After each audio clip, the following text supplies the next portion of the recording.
ఈరోజు మన మధ్య ఎవరైనా ఉన్నారా? ఆ జీవితంలో ప్రయాసపడుతున్నాం, కష్టపడుతున్నాం, కష్టపడి చదువుతున్నాం, కష్టపడి ఉద్యోగ ప్రయత్నం చేస్తున్నాం, కష్టపడి వ్యాపారం చేస్తున్నాం, కష్టపడి పెట్టుబడి పెడుతున్నాం, కష్టపడి పంటలు వేస్తున్నాం, కష్టపడి సంపాదిస్తున్నాం. కానీ అదేమిటో మేము పడుతున్న కష్టానికి ప్రతిఫలాన్ని మాత్రం మేము చూడలేకపోతున్నాం.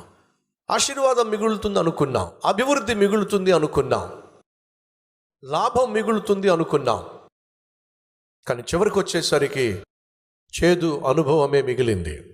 ఈరోజు నా జీవితం చేదు అనుభవాల గుండా వెళుతుంది. నేను ఆశించింది ఒకటి, నేను అందుకుంటుంది మరొకటి. నేను ప్రార్థించింది ఒకటి, కానీ పొందుకుంది మరొకటి. నా జీవితంలో చేదు అనుభవాలే నాకు జ్ఞాపకాలుగా మిగిలిపోయినాయి అనేటటువంటి పరిస్థితి గుండా మీరు ఎవరైనా వెళ్తున్నారా? అయితే ఈరోజు ఈ సందేశం ఖచ్చితంగా మీకోసమే. 23 సంవత్సరాల క్రితం నేను ఇంగ్లాండ్ దేశానికి వెళ్ళాను. ప్రభు నన్ను అక్కడ తీసుకెళ్ళాడు.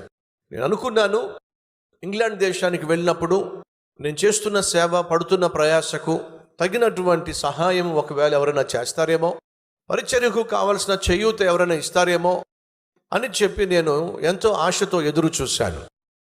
ఒకరోజు నేను ఒక మందిరానికి వెళ్ళాను. అద్భుతంగా ఆరాధన జరుగుతుంది. సుమారు 4,000 మంది పట్టేటటువంటి మందిరం నా జీవితంలో ఫస్ట్ టైం నేను చూడ్డాం.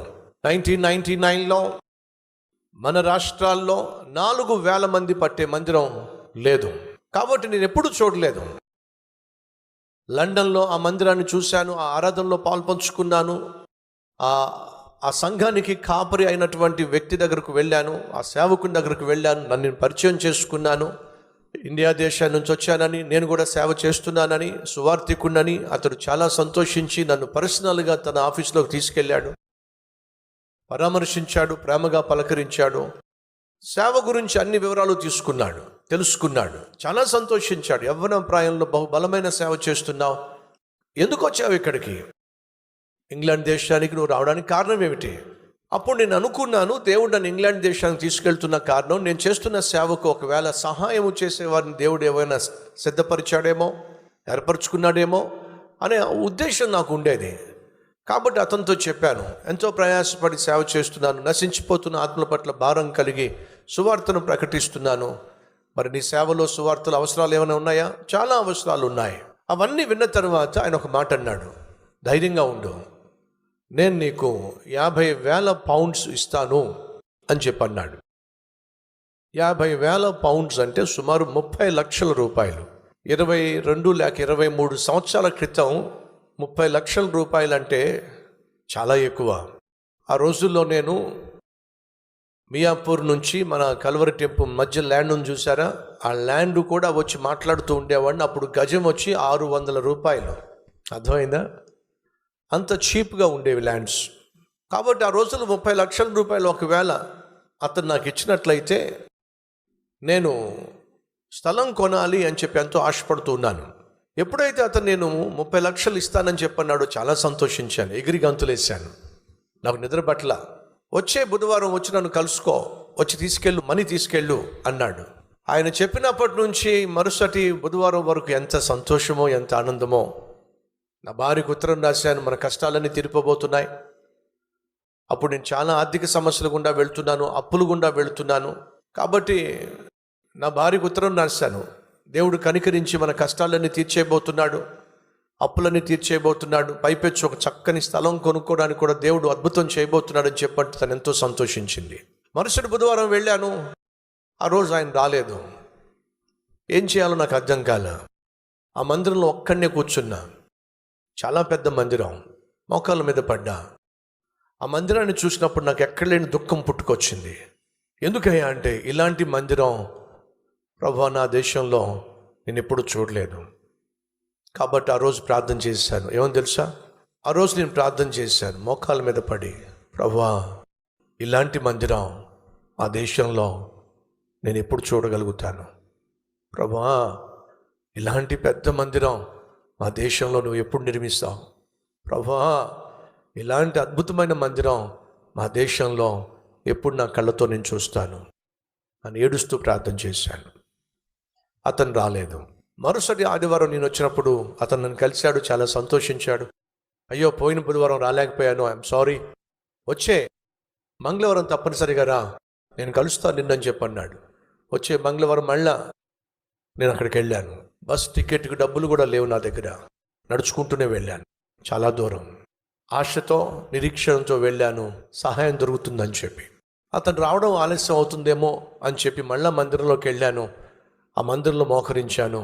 నా ప్రార్థన ఒకటే, ప్రభువా, ఈ 3-4 వేల మంది పట్టే మందిరం, ఇంత మందిరం, ఇలాంటి మందిరం ఆ దేశంలో నేను ఎప్పుడు చూస్తాను, ఎప్పుడు నేను చూడగలుగుతాను. మా దేశంలో కూడా ఇలాంటి మందిరం నిర్మించు నాయనా ప్రార్థన చేశాను. మంగళవారం ఆయన కనిపించలేదు. గురువారం వస్తాడని తెలిసి నేను గురువారం వెళ్ళాను. ఆయన కారు దిగుతున్నప్పుడు ఎదురుగా వెళ్ళాను. నన్ను చూసి, బ్రదర్, మిమ్మల్ని చూడడం చాలా సంతోషం, నేను మీకు సహాయం చేస్తానన్నాను కదా. అవును, మీరు సహాయం చేస్తారని నాకు గడిచిన కాలంలో చెప్పారు. 3 సార్లు వచ్చాను, ఇది 3వసారి నేను రావడం. నువ్వు ఒక పని చేయాలి. ఏం చేయాలో చెప్పండి. దేవుడికి ప్రార్థన చేయి. ఏమని చేయమంటారు? ఆ దేవుడు నన్ను దీవించులాగున ప్రార్థన చేయి. అతను అంటున్నాడు నాతో, నా కోసం నువ్వు ప్రార్థన చేయి. దేవుడు నన్ను దీవించులాగున ప్రార్థన చేయి. దేవుడు నన్ను దీవించినట్లయితే అప్పుడు నీకు సహాయం చేస్తా. ఇది ఆయన చెప్పిన సలహా, ఇది ఆయన జవాబు. ఇప్పుడు మరి 30 లక్షలు ఇస్తానన్నాడు, నన్ను రమ్మన్నాడు, ఖచ్చితంగా సహాయం చేస్తానన్నాడు. అదంతా ఏమిటది? చివరికి ఆయన చెప్పింది ఏంటో తెలుసా? నేను నీకు సహాయం చేయాలి అంటే దేవుడు నన్ను దీవించాలి. నన్ను ఆయన దీవించాలి అంటే నువ్వు నా కోసం ప్రార్థన చేయాలి. నువ్వు ప్రార్థన చేసిన తర్వాత, ఆయన నన్ను దీవించిన తర్వాత, అది 2000లో కావచ్చు, 2020లో కావచ్చు, 2050లో కావచ్చు, 2070లో కావచ్చు, నేను పోవచ్చు. దేవుడు నన్ను దీవించిన తర్వాత అప్పుడు నీకు సహాయం చేస్తాను, వెళ్ళు అని చెప్పి అన్నాడు. ఏడ్చుకుంటూ వచ్చానండి. ఓ చేదు అనుభవం ఫ్రెండ్స్, జీవితంలో ఒక చేదు అనుభవం. మనుషులను ఆశ్రయించుట కంటే, రాజులను ఆశ్రయించుట కంటే యెహోవాను ఆశ్రయించుట మేలో. ఈరోజు మన మధ్య ఎవరైనా ఉన్నారా? ఎంతో ఆశపడ్డావు, ఎవరో సహాయం చేస్తారని ఆశపడ్డావు, ఎవరో చేయూతనిస్తారని ఆశపడ్డావు, ఎవరో అప్పిస్తారని ఆశపడ్డావు, ఎవరో రికమెండేషన్ చేస్తారని ఆశపడ్డావు, ఎవరో ఉద్యోగం ఇప్పిస్తారని ఆశపడ్డావు, ఎవరో చదివిస్తారని చెప్పి ఆశపడ్డావు, ఎవరో మీ అమ్మాయికో లేక మీ అబ్బాయికో సంబంధం కుదురుస్తారని ఆశపడ్డావు, ఎవరో లోన్ ఇప్పిస్తారని చెప్పి ఆశపడ్డావు, ఎవరో విదేశాలకు పంపిస్తారని చెప్పి ఆశపడ్డావు. ఏమిటి నీ జీవితంలో నువ్వు ఆశపడింది? ఏమిటి నువ్వు పడినటువంటి ఆశకు ఈరోజు నీకు మిగిలిన నిరాశ ఏమిటది? ఆ నిరాశ, నిస్పృహ ఈరోజు ఒకవేళ నిన్ను నలిపేస్తుందేమో. ఏమిటి ప్రభు నా జీవితంలో ఈ చేదు అనుభవం? ఏ తప్పు నేను చేయలేదే, ఏ అన్యాయం నేను చేయలేదే, ఏ అక్రమము నేను చేయలేదే, ఎవరిని మోసం చేయలేదే, మరి నా జీవితంలో ఎందుకు ప్రభు ఈ చేదు అనుభవం? ఉన్నారు ఈరోజు మన మధ్య ఎవరైనా? నీ సేవే చేస్తున్నానే, నీ కొరకే నేను జీవిస్తున్నానే, అయినా నా జీవితంలో ఎందుకు ఈ చేదు అనుభవం? నిన్నే నమ్ముకున్నానే, నీ సన్నిధిలో మానక కనిపిస్తున్నానే, ప్రార్థిస్తున్నానే, ప్రస్తుతిస్తున్నానే, ప్రవచన వాక్యాన్ని, పరిశుద్ధ గ్రంథాన్ని ధ్యానిస్తున్నానే, అయినా నా జీవితంలో ఎందుకు ఈ చేదు అనుభవం? ఉన్నారా మన మధ్య చేదు అనుభవాలు గుండా వెళుతున్న వాళ్ళు? అయితే వినండి, ఒకప్పుడు నేను కూడా చేదు అనుభవం గుండా వెళ్ళాను.